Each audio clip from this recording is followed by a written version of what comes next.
Welcome to the first ever episode of Ecotopia. Ecotopia is an environmental affairs program that investigates issues, ideas and inventions that have the power to shape the future. In this week's episode, Brent will be showing us how to make a chicken coop in our backyard. I'll be meeting Matt Wright from Beyond Zero Emissions, who believe that we can transition to 100% renewable energy in only 10 years. And Leilani meets the CEO of Greenfleet and finds out how we can carbon offset our cars. But right now, Adam's going to go check out the Pixel building in the Melbourne suburb of Carlton.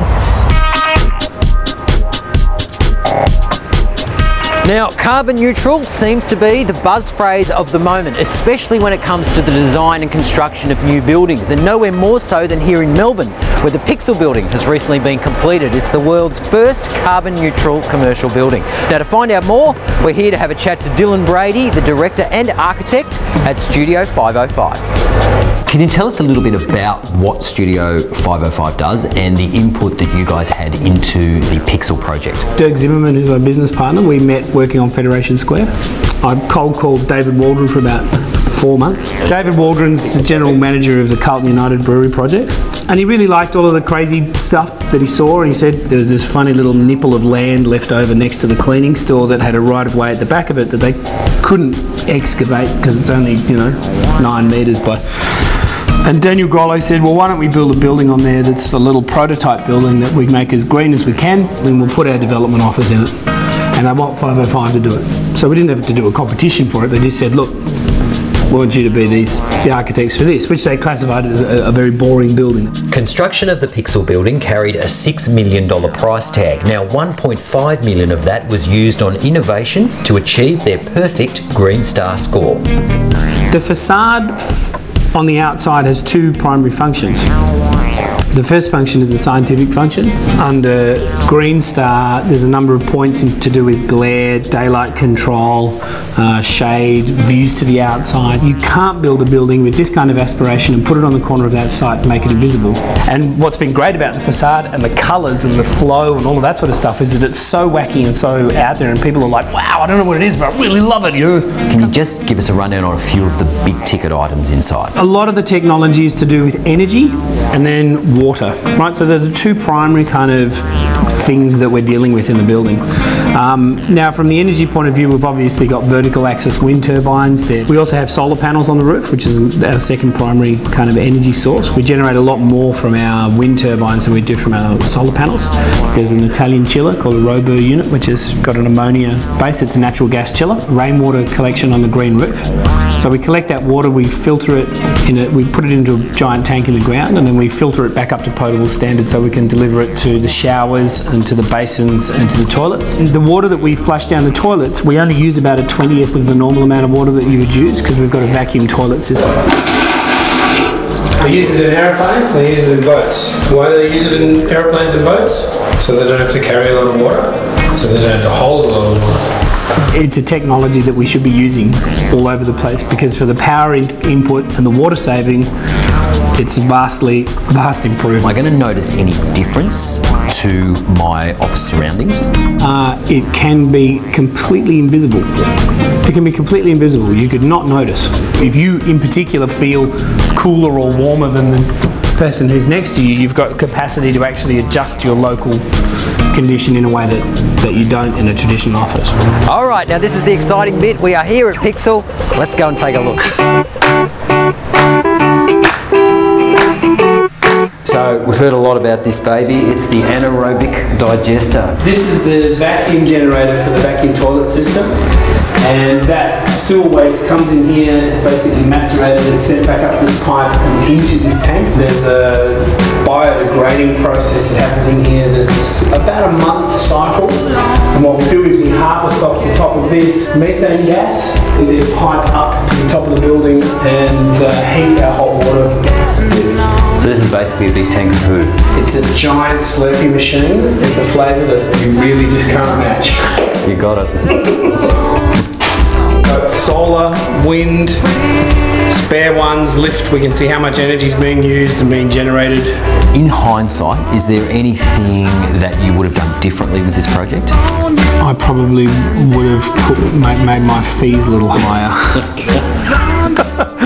But I think that overall it's been a pretty good job. I mean, it looks like our renderings, and you know, what more can you ask for? The proof is when there are 80 people in it and they're working, and at the end of a year of working there, are they better? Are they happier?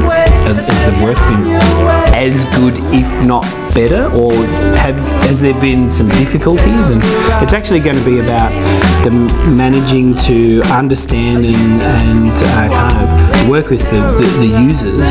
That's going to give it a real kick. You won't be terrorizing me. Owning your own Gallus domesticus, aka chickens, is a great way to be sustainable. Here we've got Jack Pavey, President of the Footscray District's Poultry Club. Now Jack, can you tell us a little bit about the benefits of having chickens in your backyard? Well, it's nothing like fresh eggs in the morning. There's other benefits, of course. The fact that you're going to get rid of your scraps and that out of your kitchen. The manure you can use in your garden to grow your veggies. For the kids, they can learn a lot from the chooks. You know, how to take care of them, gives them an education and teaches them to be responsible. They're all good benefits to you. Now this is my first time picking up a chook. I was a bit scared to begin with, but after Jack showed me how to hold my hands there, keeping the claws close together, well, it's quite a straightforward job. So after this little experience, I might go home and set up a chicken coop of my own. What are the most important things to remember when building a chicken coop? Well, what you got to remember is that you're building it to give them shelter and comfort, and make sure that they're protected from the elements. The front of it should face north if possible. If you can't have it facing north, then east will suffice. But you get a lot of heavy winds, a lot of rains coming in from those areas, so you need to make sure that you got that well covered. So Jack, is it necessary to have the coop raised and the laying blocks raised? Well, the coop itself can be on the ground, providing you make provision that you've got it deep enough into the ground, 400 mil, to stop any rodents to that from digging underneath it and getting inside it. Tell us how supporting the chicken industry can help in keeping Australia sustainable. Well, you're helping us to keep the purebreds going by buying the chickens at our auctions up at Bacchus Marsh, because we sell mainly purebreds up there, and that enables us to keep breeding these purebreds. Not only that, it helps reduce your carbon footprint when you consider that you all got your eggs in the backyard. They're not travelling 1,000 miles to come to you. And you know, you've got them there on the spot. And for a few inexperienced soldiers who are about to build a chicken pen, what would be, say, your 3 main points of advice to make it as beautiful as we can for the chicken? Well, to make it as beautiful as you can, you can't do much to make it beautiful unless you want to build the Taj Mahal. Well, you got to build it so it's accessible for you. You got to have the nest box in the right place. You got to have a reasonable sort of a door on it, and I'd suggest that on the bottom of the door you have about 10 or 12 inches up from the bottom of the door, so that when you open the door, the birds don't rush out under your feet. If you've got chickens, you need to have a chicken coop. And I just want to point out to you that I've got a lot of friends in Australia, 2 of which just moved into this beautiful property. And there's a lot of room in the backyard, so right here we're going to show you how to build a chicken coop. Here's a basic diagram of the chicken coop. The base is 1.5 metres by 2.3 metres. The uprights, there's 3 sets of 1.9 metres, and on the opposite end, there's 3 sets of 1.8 metres to create a slant for the roof to allow the rain to run off, because like you at home, the chickens, they don't want water in their beds. Now, the base of the coop is 1.5 by 2.3, which gives the chickens plenty of room to run around, and from there, we're going to secure the whole perimeter of the coop with chicken wire to protect them from foxes and other dangers.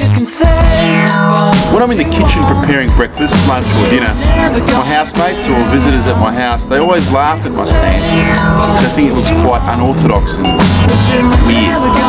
Well, what's what's important is to minimise the chances of hurting your back. Physios are actually quite expensive these days, so I'm looking at minimising my costs in this production of chicken coop.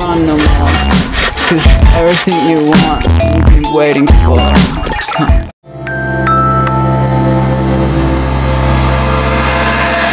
Ecotopia to me, I suppose I always remain slightly sceptical about utopian concepts, but permaculture in some ways is ecotopia. It's a world where we design and create the world we do want. So it's projecting forward into the future all of the things that are valuable in human society and valuable in nature, and that can be shown to work together.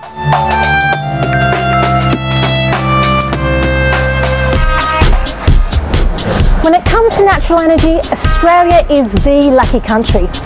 Our sunny-ish climate means that we have a massive potential for solar energy production, and we have some of the best wind generating sites in the world. So, why are we so dependent on coal? Haven't we been talking about renewables for ages? I thought something would have happened by now. Well, today we are going to be meeting a group who believes that we don't need coal for all our energy needs. They believe it's actually a myth that we need coal, nuclear and gas for our baseload electricity supply. They believe that we can go 100% renewable in about 10 years. Matthew, can you tell me who Beyond Zero Emissions are?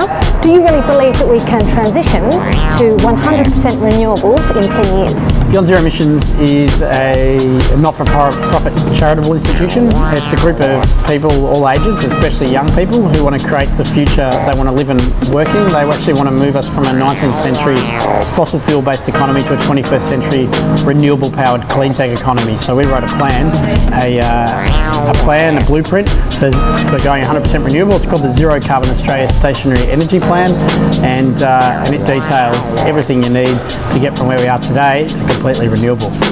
Wouldn't an aggressive expansion into renewables mean that our electricity prices are going to skyrocket even further? Firstly, renewables are always going down in price. So you remember back a few years ago, rooftop solar, which people are familiar with, cost twice as much.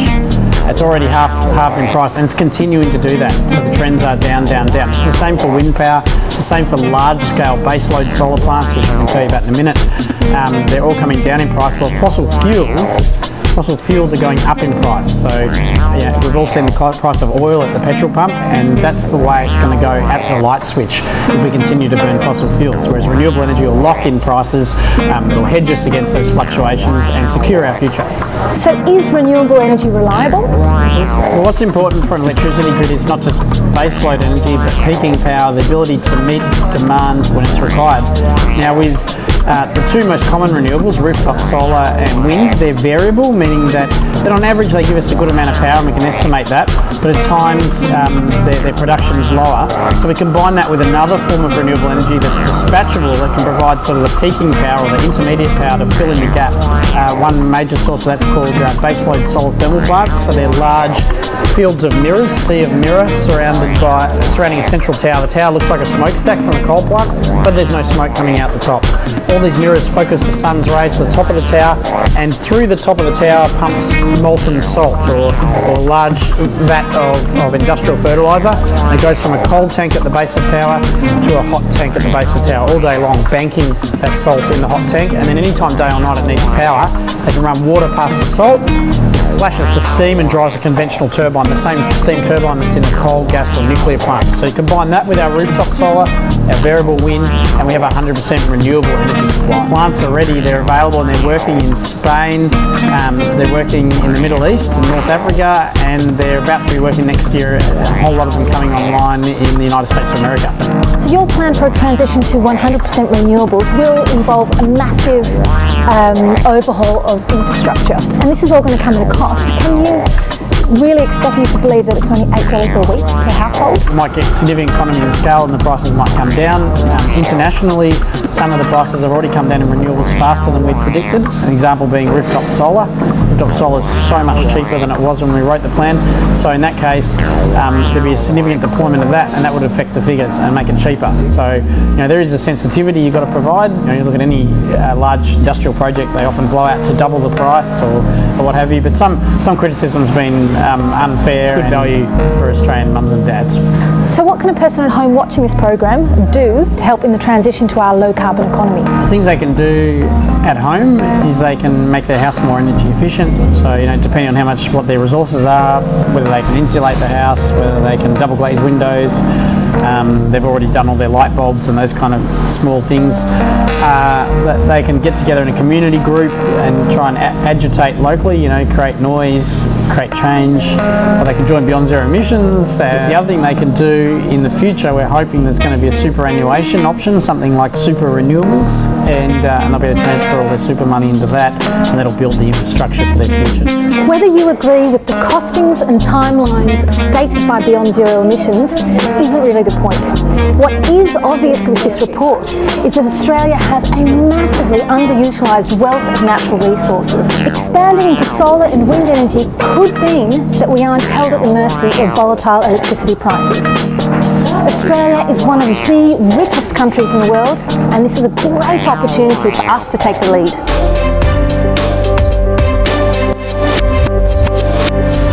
People of Ecotopia, your attention for the next few seconds. Join the pollution revolution. I came up with that. Good night.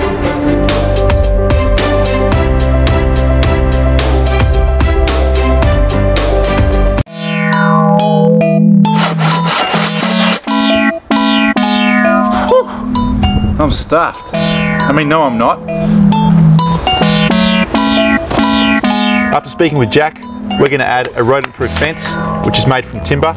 It's going to go around the entire perimeter of the coop. It's going to go 40 centimetres underground and 40 centimetres above ground level. Oh no! I've got dirt in my nails.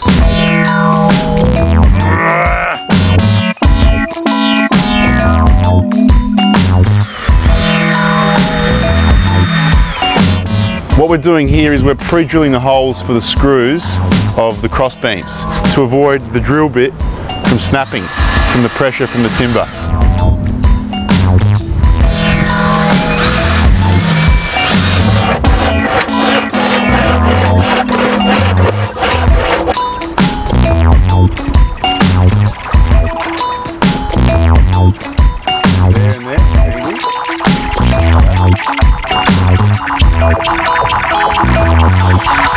And now to put on our last piece of structural timber. Now you're living out your life in a dreaming state, and my head's like, what the f is that supposed to make?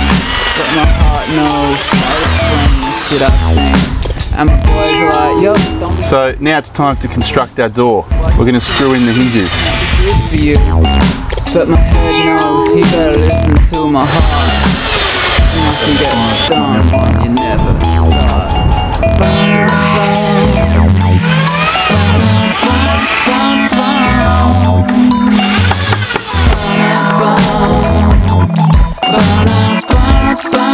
So now we need to make the roost, wrap it in wire and put the roof on.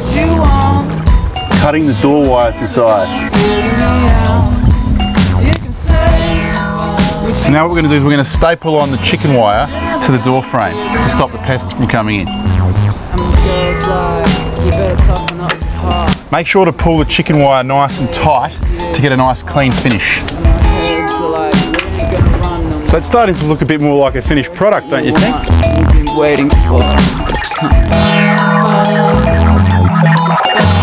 Now that the structure is complete, it's time to build our hen house. My good friend Lawrence here is using a couple of pieces of plywood to build the laying box. Now, on this occasion, we were fortunate enough to find a couple of pieces lying around the house, so we suggest you use the recycled option.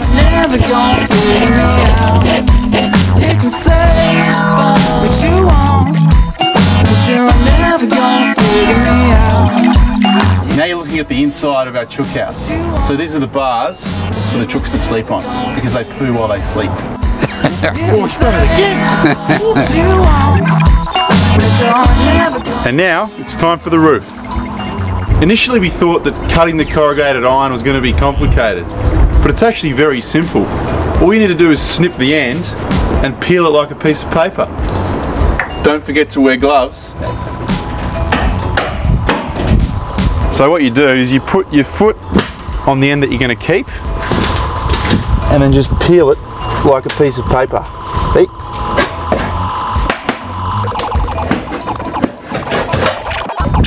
Easy. In fact, it's too easy. Can't someone make it more complicated?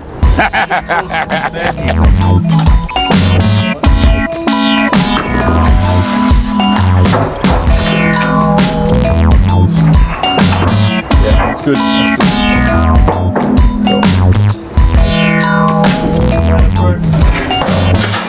To secure the roof, we're going to drill it down with these special roofing screws. And we're going to drill it into the top of the wave and not the bottom.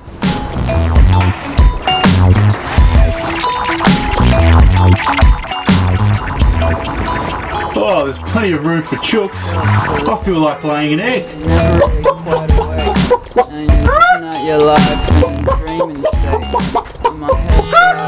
Now you don't have to be a super duper carpenter to get this job done.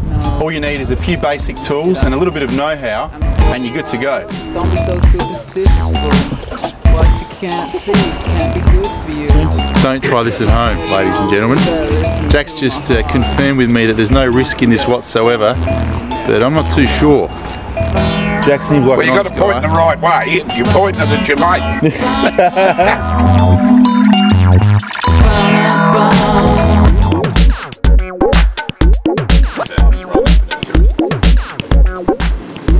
Good morning guys, we're off to Berwick this morning to go and talk to Greenfleet about the work they've been doing with Parks Victoria.